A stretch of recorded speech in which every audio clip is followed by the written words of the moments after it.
আল্লাহু আকবার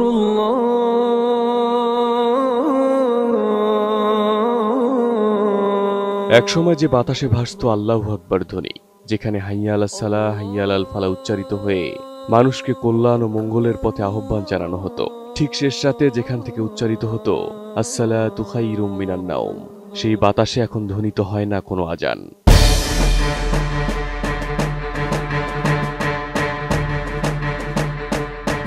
এই পরিবর্তনের কেন্দ্রবিন্দু হল ভারতের উত্তরপ্রদেশের ফৈজাবাদ জেলার অযোধ্যায় অবস্থিত বাবরি মসজিদ। 1992 সালের 6 ডিসেম্বর কট্টরপন্থী হিন্দুত্ববাদীরা মসজিদটিকে ধ্বংস করে ফেলে। নেতৃত্ব দেয় আজকের ক্ষমতাসীন নরেন্দ্র মোদীর বিজেপি, আরএসএস ও বিশ্ব হিন্দু পরিষদ। কয়েক ঘন্টার মধ্যে গম্বুজ ও প্রাচীর ভেঙে মাটির সঙ্গে মিশিয়ে দেওয়া হয়। ওই ঘটনার শোক এবং ক্ষত এখনো কোটি মুসলিমের হৃদয়ে অনুভূত হয়। গত বছর ওই স্থানে আয়োজন করে নির্মাণ করা হয় রাম মন্দির। বাবরি মসজিদের ধ্বংসের ইতিহাস শুধুমাত্র ভারতের নয়, পুরো দক্ষিণ এশিয়ার মুসলিম সম্প্রদায়ের মনে এক দীর্ঘস্থায়ী দাগ রেখে গেছে।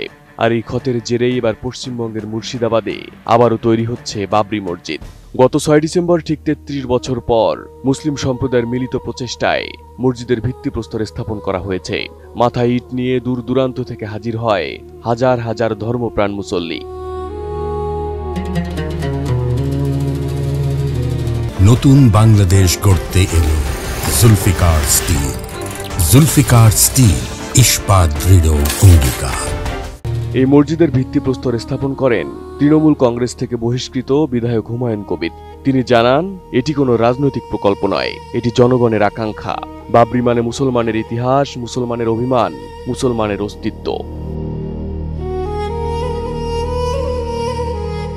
জানা গেছে 300 কোটি টাকা ব্যয়ে 25 বিঘা জমিতে নির্মাণ হবে এই মসজিদ। পাশাপাশি নির্মাণ হবে হাসপাতাল, বিশ্ববিদ্যালয় ও পার্ক। আর সবই হবে মুসলিম সম্প্রদায়ের নিজস্ব অর্থায়নে। মুর্শিদাবাদের এই নতুন বাবরি মসজিদ যেন কট্টর হিন্দুত্ববাদীদের উদ্দেশ্যে এক নীরব লাল কার্ড। এটি ভারতের নিপীড়িত মুসলমানদের কাছে শুধু একটি মসজিদ নয়, বরং আত্মমর্যাদা পুনরুদ্ধারের প্রতীক। অযোধ্যায় যে বাবরি ভেঙে ফেলা হয়েছিল, এটি তার প্রতিশোধ নয়, এটি হচ্ছে পুনর্জন্ম। ইতিহাসের সেই বেদনাদায়ক স্মৃতিকে নতুন আশার আলো দিয়ে রূপান্তরিত করা। হয়তো খুব শীঘ্রই আবার আকাশে উঠবে নতুন মিনারের সাথে আজানের ধ্বনি, যা একসময় ধ্বংসের প্রতীক ছিল, এখন তা হয়ে উঠছে শক্তি, ঐক্য ও পুনর্জাগরণের প্রতীক।